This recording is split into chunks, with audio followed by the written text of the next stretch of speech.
We're diving into things all college basketball, and I'm also here to tell you why JuJu Watkins might end up being the all-time GOAT.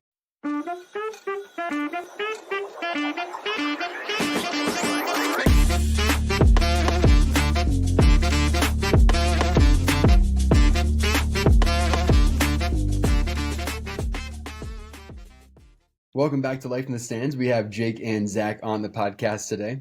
We're excited to talk about all things basketball, like Jake mentioned, as well as a couple future stars picks and teams we think we're going to do well in the NCAA tournament this year. But before we jump into that, we want to dive right into some preseason number one stats and how those teams actually fare in the NCAA tournament. So, Jake, we're researching this, and only 6 teams since 1985 on the men's side have actually won the title. Well, I mean, there's been 40 years, so six out of 40 there, which is not a good percentage. Meanwhile, on the women's side, since 1990, 42% of the preseason number one ranked teams have won the title. South Carolina in 2022, they were ranked number one in the preseason. They stayed number one the entire season, and then they won the title. So there's a lot more parity in the men's side. We're a lot better about preseason ranking on the women's side. What are your thoughts?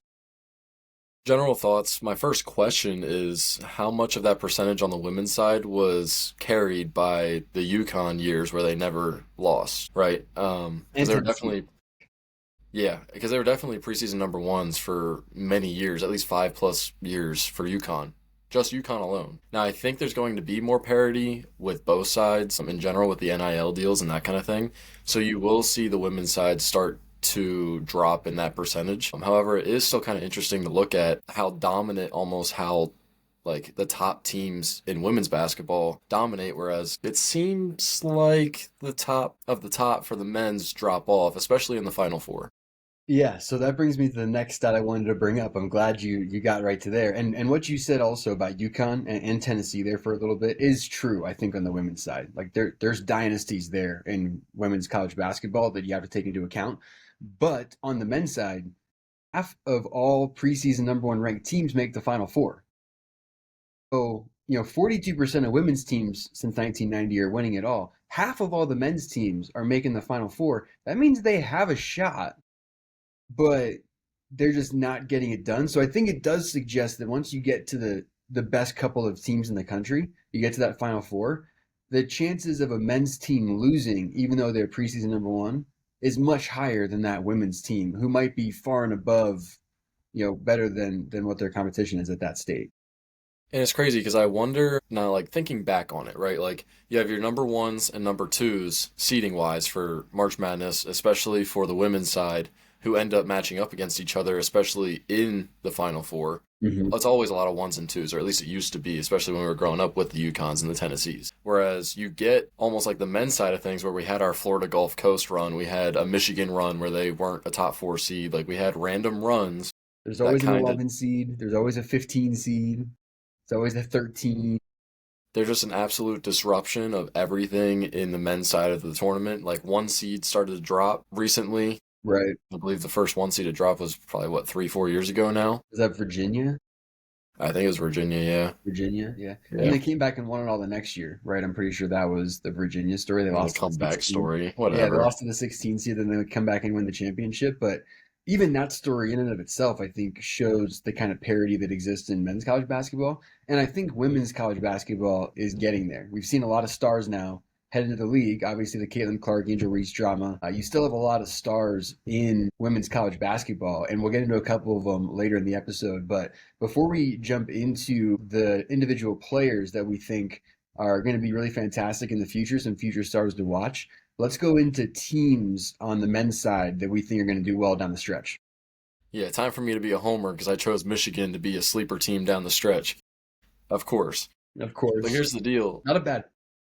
They're scoring about 85 points per game, which is 17th nationally, but they're also 5th in field goal percentage. Now, this is thanks to 2 7-footers that start in our starting lineup. Now, I believe Golden, our center, our actual center, averages about 16 points and 6 rebounds. And we also have Danny Wolf, who's about 13 and 10 per game. Now, we're going to talk about the 2 7-footers as much as we want to, but this team as a whole plays like a team. There's 4 or more guys that score double digits on this team. They find the mismatch, and with 2 7-footers, especially one that has guard skills like Danny Wolf, They will find the mismatch and they will disrupt anything you're trying to do on defense, whether it's zone, man, it doesn't matter. They find the open guy, they move the ball, they get good quality shots. I think at this moment in time, it's in the middle of the season. They still have to learn how to win and close games out, especially in that one where there was a 4-point play from Oklahoma, I believe. Yeah, that was ugly. You have to learn how to win, but it is a team that is meshing together very well. Yeah. I don't mind the Michigan pick. They do have a couple of big pieces there. And I think it's the best a Michigan men's team has looked in quite a few years, to be honest, because it has been a little bit of a lull. You had like the Trey Burke stuff and some of those kind of things going on with Michigan basketball, and it's definitely been a lull since then. So it's good to see a good Michigan men's basketball team. I think they will do well in the tournament. Yeah, and their transition away from Juwan Howard, I think, is a good thing. I liked that he came in and replaced Beeline because he's the one that coached the Trey Burks and the Karis LeVert, Nick Stauskas, those kinds of guys. But I think Juwan Howard was a little bit more worried about his kids than the actual team itself. I don't want to speak for him in that manner. However, that's what it seems like from an outside point of view. But now it's a different era for Michigan basketball. Yeah, and we'll jump into my team that I think will do well in the NCAA tournament. I think they could beat a Michigan team is Kansas. So Kansas still has Hunter Dickinson. You know, he's one of like the old guys in college basketball now, but he's super talented. You know, he's a big body in college basketball. So anything can happen with that. We see what happens with Zach Edey and all those kinds of players. I'm going to go the opposite direction of offense, though. Kansas is fifth in men's basketball in scoring defense. And I think when it comes down to the tournament, being able to defend at a really high level and stop opponents from scoring where the pressure's really on, I think that means a lot. And on top of that, they're 98th in points per game. Okay, they're 98th in points per game. So I don't love that about Kansas, but Kansas is ninth in assists per game. So what does that tell you about the style of offense they're running and what they might do in March Madness, in the tournament? They're going to move the ball a lot. They're going to set each other up. Hopefully they're going to get a lot of easy buckets. And I think that's a recipe for success come March. Play really good defense, get easy buckets. I don't like that you picked Kansas. I think Kansas is such a fake of a team right now, if I'm being honest with you. In some of Kansas's losses, they have been exposed due to Hunter Dickinson being on the team, mismatch-wise. Like defensive rotations, kind of like the stuff that I harp on Rudy Gobert for. But also I have that natural hate for Hunter Dickinson after he transferred away from Michigan. So that's where I'll end that conversation. Yeah, and part of the reason I had to bring it up, right? I mean, I figured you were going to go Michigan, so had to make it interesting. If Kansas and Michigan, for whatever reason, ever did match up in the NCAA tournament, it would be really fun to watch. Don't talk to me that day. It would be really, really fun to watch. Let's transition over to the women's side, though. And on the women's side, I'll jump in first. I think TCU looks really good this year. You got Hailey Van Lith, who transferred over there. She's averaging almost 20 points a game. And they have a center who's also averaging almost 20 points a game, almost a double-double, 19 and 9. And then, really, there's a trio there because Madison Connor averages 16, 4, and 4.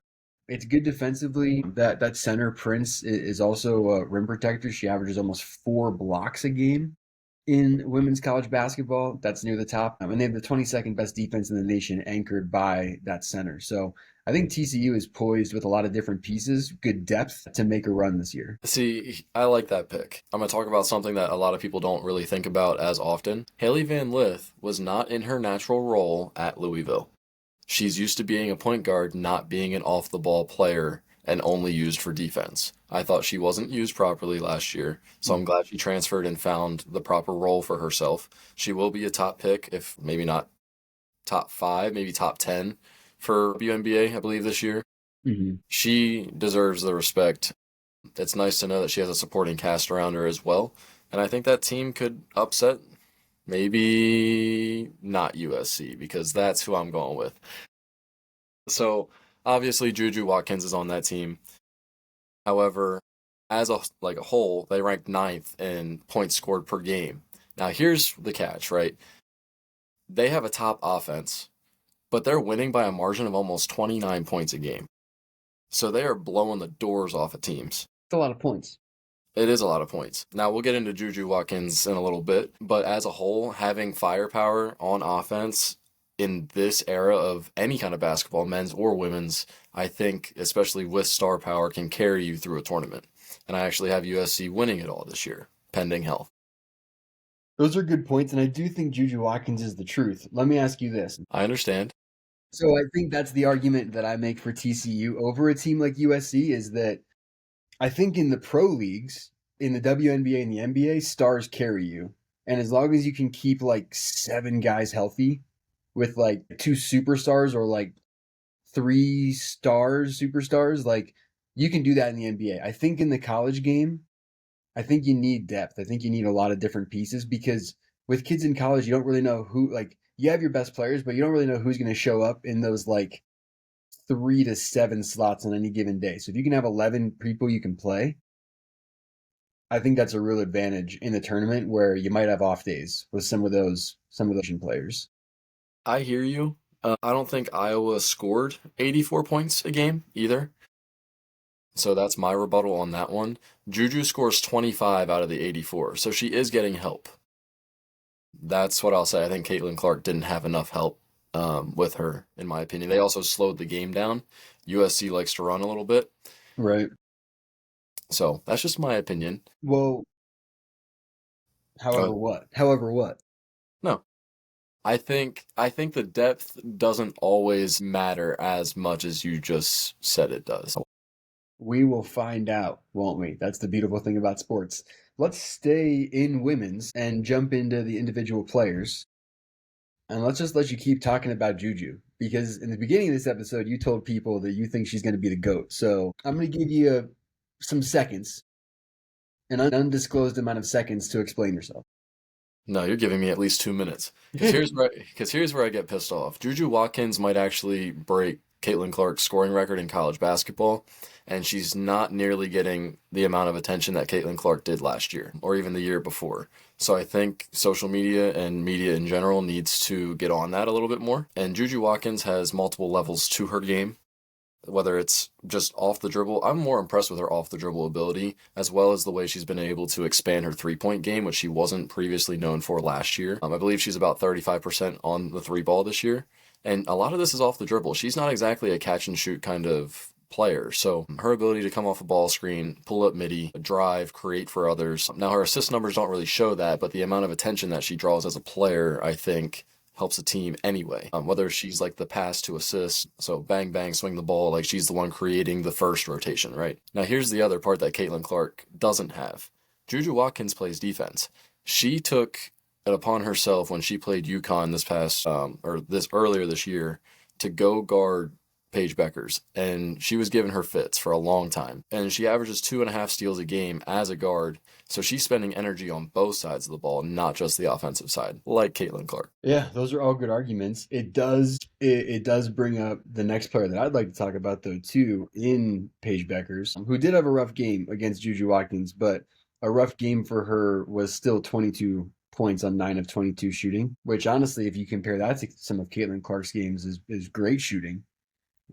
Because there's been games where she'll just keep launching when it's not hitting. So I understand everything you're saying about JuJu Watkins. When Caitlin Clark came out of college, I wasn't saying that she was going to be the next GOAT. She's going to be really good. She's going to be maybe like one of the best rookies ever because her skill level is already there. But I do agree that like the ceiling for Caitlin Clark is only so much. With Juju, even if she breaks a scoring record, like, I don't know, like to call someone the potential GOAT when they're not even in the league yet, we'll see. We'll see. That's a lot.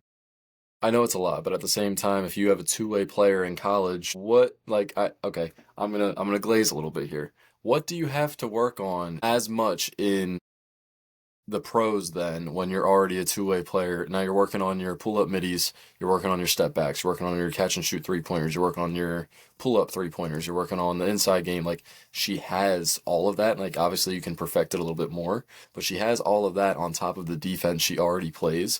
So maybe they work on her vision a little bit. But like, she doesn't have a lot of cons to her game, whereas Caitlin Clark can get exposed on the defensive end, and that's the matchup that everybody wants. You put JuJu Watkins and Caitlin Clark on the same team, and Caitlin Clark is not the superstar. I'm telling you that right now. That is also another bold take and something we could debate at another time because JuJu Watkins and Caitlin Clark on the same team, regardless of who's the superstar, would be cinema, absolute cinema. But Paige Beckers, who I would say is my future star, she's one of the only like really good players to come out of UConn right now, at least, that does not have a national championship. She doesn't have a national championship while she's been there, and I think that does say something. But I think UConn could win it this year. They're not my favorite pick because obviously I went with TCU. But if UConn comes out and wins a national championship this year and Paige Beckers leads them to that, I think it says a lot about who she is going into the WNBA.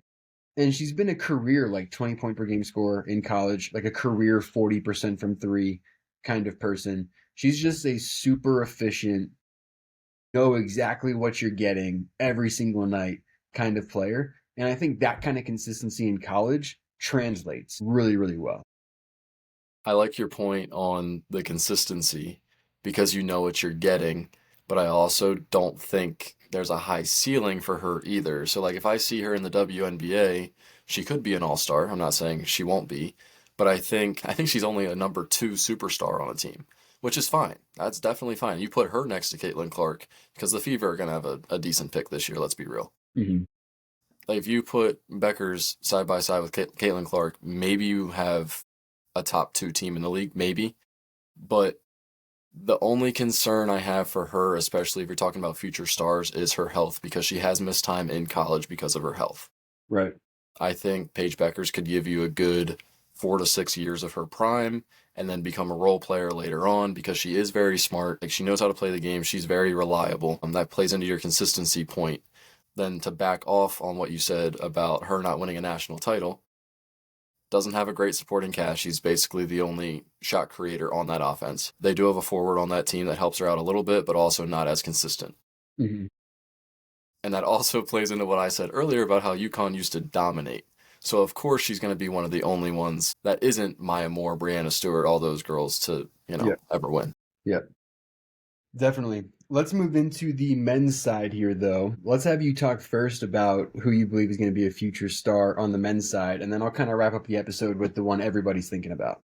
Man, so we're talking about, first of all, the All-Star starters got announced tonight. So that's one thing. And Kevin Durant was one of those guys, and he is on the older side of things. I think we have a baby Kevin Durant coming up through college right now, and his name is Ace Bailey. He's 6'10", 200 pounds. He's got the length. He's got the size. He averages 19 a game. I believe it's 46% field goal percentage and 35 from three. He does need to work on his free throws, but this man has pro moves already. And he, dude, he shoots over anybody. He shot creates against anybody. It's basically a Kevin Durant mini-me in college basketball. Yeah, we need to see a Rutgers and a Duke matchup because Cooper Flagg is the name that everybody's thinking about, right? And those two guys, maybe they don't guard each other, but they spend some time around each other, especially with the way Duke uses Cooper Flagg as almost like Cooper Flagg is used a lot as a pick and roll guy, almost like Zion in that way, where it's like an undersized but really bouncy roll man that can also play make for you out of that situation. I think even like maybe Draymond Green, but with like real athleticism and not just on defense. Offensive skill. Yeah, an offensive skill. I think the other thing with Cooper Flagg is I was digging into his stats that really interested me is his splits on the road are actually better than at home. Yeah. So he shoots a better field goal percentage on the road. He scores more points per game on the road. He averages more rebounds on the road, more steals on the road. I think he's a big-time player. I think he's a really big-time player. Let me give you another stat. Cooper Flagg also leads his team in every category. And he also dominated a Team USA scrimmage before he even got to Duke. Okay, Yes. Let's throw out all the stats. There was a 2-minute stretch. I'm sure everybody saw the video. He dominated a Team USA scrimmage for those couple of minutes. Yeah, and it's ridiculous. I think okay. So I'm not downplaying him, but I want you and the other people watching this to think about this. I think he's a glorified Lauri Markkanen. He will perfect his three-point shot in the NBA. He's got a little bit more shot creating skill, but I think he's kind of that forward that can still be an all-star. I don't think he'll ever be a number 1 on a team. How tall is Cooper Flagg? Lauri Markkanen will never be a number 1 on a team, but they can provide at an all-star level. That's all I'm getting at. I think Cooper Flagg is a great player, but I don't think he'll ever be a team to single-handedly carry like an Allen Iverson, like a LeBron James, all that kind of stuff. He's listed at 6'9". Do you think Cooper Flagg is 6'9"? Probably like 6'8". Interesting. Let me get on that. Well, we can talk more Cooper Flagg. I'm sure we're going to be talking a lot about him when he gets to the NBA, along with Ace Bailey. And Ace Bailey, by the way, is 6'10", so maybe it's closer matchup than we thought. But Cooper Flagg is 6'9". Cooper Flagg is 6'9". He's a big boy. it's a big All I'm guy. saying. Yeah, it's a big That's guy. all I'm saying. Those are a couple of trees. Hopefully, all four of those players do well in the NBA and the WNBA. Hopefully, those teams do well going down the stretch. Let us know down in the comments which teams and which players you think are going to do well moving forward, and we'll see you on the next episode.